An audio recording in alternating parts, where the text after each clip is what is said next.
समझने का प्रयास किया। अभी बैठे बैठे चर्चा कर रहे थे, मंच पे नेतृत्ववान व्यक्तित्व बैठे हैं। जहां तक मेरी इस माइक के माध्यम से आवाज जा रही है, सुनने वाले प्रत्येक व्यक्ति से मैं एक निवेदन करना चाहता हूं, और निवेदन इसलिए करना चाहता हूं कि 4 नवंबर के दिन को अगर हम लोग याद करते हैं तो हर व्यक्ति का रोम रोम कांपने लग जाता है। मैं शासन और प्रशासन से इस माइक के माध्यम से आप सब लोगों को साक्षी मान करके प्रश्न करना चाहता हूं कि एक बार महसूस करके देखें कि तकलीफ क्या होती है। उस मां से पूछिए जिसका बेटा चला गया, उस बहन से पूछिए जो 12 महीने में एक त्योहार मनाती है, राखी के दिन उसका रक्षा सूत्र बांधने की जो कलाई थी वो चली गई। शास्त्रों में कहा गया है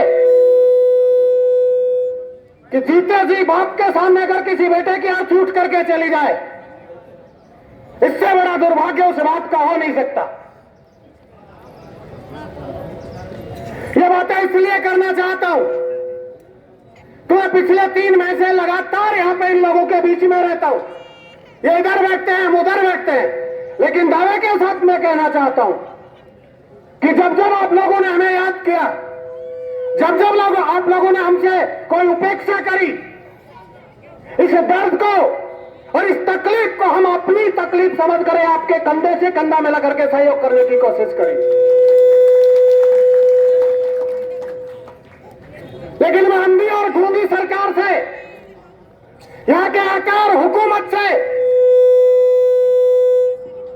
मंच के ठीक दाहिनी तरफ कानून का एक मंदिर लगता है। यहां कानून की व्यवस्था के नाम पे कहीं कोई कानून नहीं है। अपने कंधों पे जो सितारे लगा करके हमें इधर से डराने के जो मार्च निकाल करके जा रहे थे,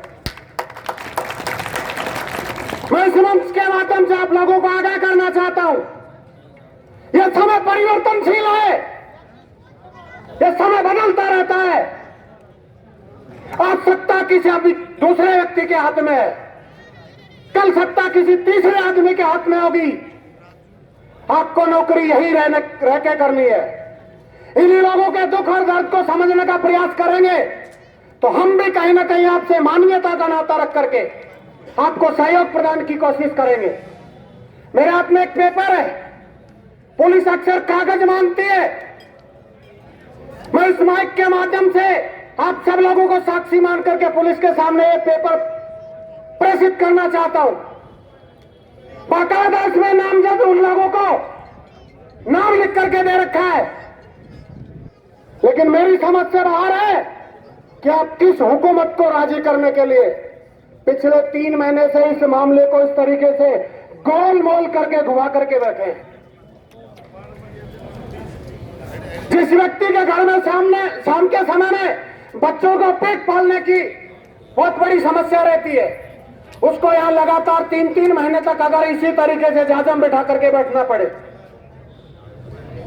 तो ऐसे देश में रहने का, ऐसे सरकार चलाने का और ऐसे शासन चलाने का कतई कोई धर्म नहीं है।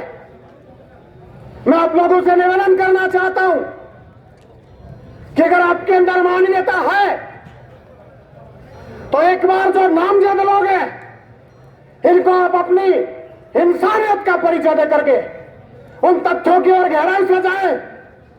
मैं दावे के साथ में कहना चाहता हूं, इस 3 महीने जो जाजम के ऊपर बैठ करके ये दर्द और तकलीफ का समय आप सब लोगों ने देखा है, उसका कोई परिणाम निकलने की स्थिति आने की उम्मीद रखते हैं। पिछले 4 साल पहले, लगभग 4.25 साल का समय हो गया, मैं देश और प्रदेश की बात तो नहीं जानता, लेकिन कोटपुतली में रहता हूं, आपके बीच में रहता हूं, आपके दुख और दर्द में रहता हूं, गली और मोहल्ले में रहता हूं, इसलिए आपके बीच में रहने के साथ साथ आपके दुख और तकलीफों को भी जानता हूं। राम राज्य का नारा देकर के आप यहां पे आए थे।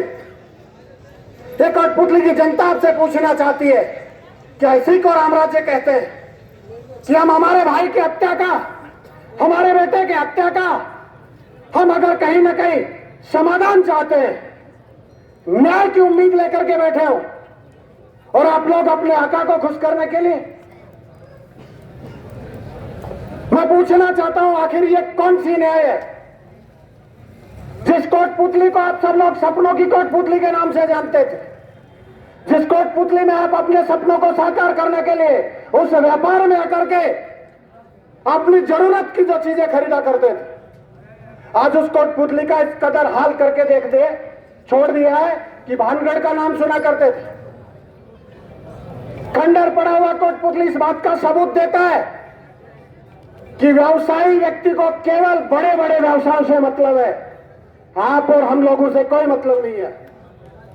मैं इस मंच के माध्यम से सीधी सीधी चुनौती देकर के आपको कहना चाहता हूं कि अगर राजनीति करनी है तो राजनीति में धर्म स्थापित करके करो, धर्म और जाति के ऊपर राजनीति मत करो। इसलिए मैं अंतिम 2 लाइनें कह करके इस शासन और प्रशासन से आगाह करना चाहता हूं, अगर किसी परिणाम की ओर हमें नहीं लेकर के जा रहे तो परिणाम ये जनता निकालना जानती है।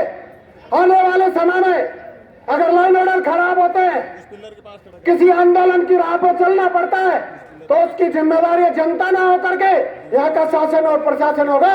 इन्हीं शब्दों के साथ मैं आप सब लोगों से निवेदन करना चाहता हूं कि आप सब लोगों की एकता में ताकत है, बल है, और आप लोग अगर एक सूत्र में बंद करके इस समस्या के साथ में कंधे से कंधा मिला करके किसी उम्मीद को लेकर के आगे बढ़ेंगे तो मुझे लगता है कि कोई परिणाम जरूर निकलेगा। इन्हीं शब्दों के साथ आप सब लोगों को बहुत बहुत बधाई, शुभकामनाएं। राम राम साहब।